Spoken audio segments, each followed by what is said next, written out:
Halo YB Champs, di musim IPO kali ini juga ada satu emiten yang sangat mature dan cukup besar dan diri para investor juga nih, yaitu PSAT, PT Pancangan Samudra Transport Tbk. Langsung kita simak aja pembedahannya ya, PSAT. Ya ini PT Pancangan Samudra Transport Tbk berlokasi di Kelapa Gading pusatnya ya. Perwakilannya ada di Kalimantan Timur, Luwu Timur, dan di Samarinda juga ya, Kalimantan Timur.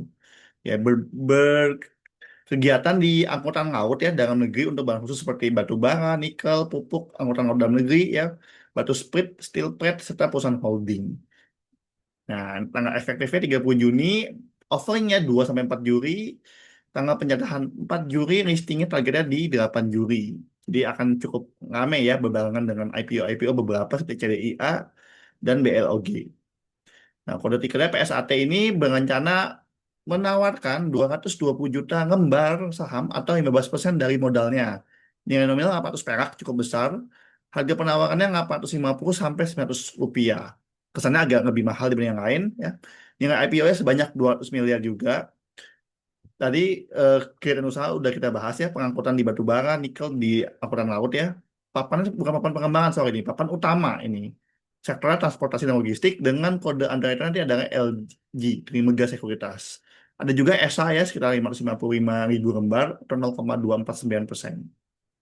Nah, ini strukturnya sesudah IPO, ini yang sesudah ESA ya, ditambah employee stock allocation. Nah, kenapa ini udah mature? Ini didikan dari tahun 2007 ya, sudah cukup pengalaman di bidangnya. Ini perusahaan anak langsung ya, ada Pancangan Karya Shipping dan Pancangan Samudra Shipyard. Jadi bisnisnya seperti ini ya, seperti angkutan umum laut ya. Nah, ini produknya ya bisa bermain di barang umum, barang khusus, pupuk ya, nikel, batu sprit, silvet, batu bara. Nah, ini jenis kapalnya ada yang kapal tunda, tongkang, bulk carrier ya. Nah, intinya secara struktur nih nanti ada Bapak Susanto yang which is nanti juga akan menjadi direktur ya di sini ya. Nah, ini struktur pemilihannya UBO-nya Pak Susanto. Ini bisa kita lihat Pak Susanto adalah dirut di sini ya. Cukup ini ya berpengalaman sekali ya dengan bidang ini ya. Ya. Nah, ini rencana penggunaan dananya 175 miliar digunakan untuk penyetokan modal ke anak perusahaan pancangan kayak shipping. Jadi untuk ini ya beri kapal bulk carrier lagi ya. Sisanya buat modal kerja. Ya, bisa kita bilang, kenapa di sini akan bagian dividen sebanyak-banyaknya 100%. Nah, ini yang saya bilang di highlight oleh PSAT. Ya, karena ini perusahaan sudah mature, teman-teman. Nih, histori dividennya ya, 2023, 2024, 2025, udah bagi dividen terus secara rutin.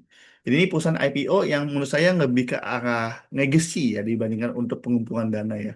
Karena 200 miliar dibandingkan asetnya juga kecil banget sebenarnya. Jadi ini bisa dibilang satu perusahaan yang dilirik karena dividennya cukup mature. Jadi kalau kita investasi ini, kita bisa merasakan keuntungannya juga gitu. Di perusahaan yang sudah mature seperti ini. Ya, ini bisa kita lihat nih, aset-asetnya cukup stabil ya. 2023 meningkat dari 2022, cukup cukup stabil ya di situ ya. Ekuitas juga udah stabil. Di sini ekuitasnya 1,1 T ya, sekitar 1,1 T ya ekuitasnya. Nah, lalu ditambah modalnya sekarang jadi kalau ditambah hutangnya jadi 1,5 T kira-kira ya. 1,1 T-nya adalah modal sendiri. Jadi rasio hutang dengan modalnya ya sangat-sangat terjamin ya teman-teman gitu ya. Nah ini laba ruginya bisa kita lihat juga cukup stabil ya di 242 miliar ya di bawah di laba komprehensif tahun berjalannya. Nah ini rasio cukup sehat. Secara kesimpulan bisa kita lihat di sini equity 1,1 T ya income-nya 242 miliar sudah matang. Sales di ngempat juga nggak terlalu banyak, maka dari itu valuasi sangat murah. PBV 1 kali sampai 1,1 kali. PL-nya cuma 5 sampai 5,5 kali.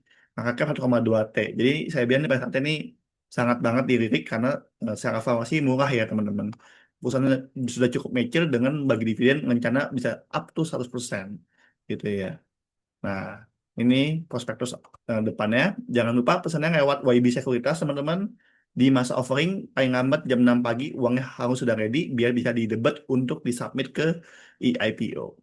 Ya, disclaimer, tetap semua opini, analisa, dan investasi ini ditelaah masing-masing sesuaikan kebutuhannya dengan profil risiko teman-teman sendiri. Ya, sampai ketemu lagi di bedah IPO berikutnya.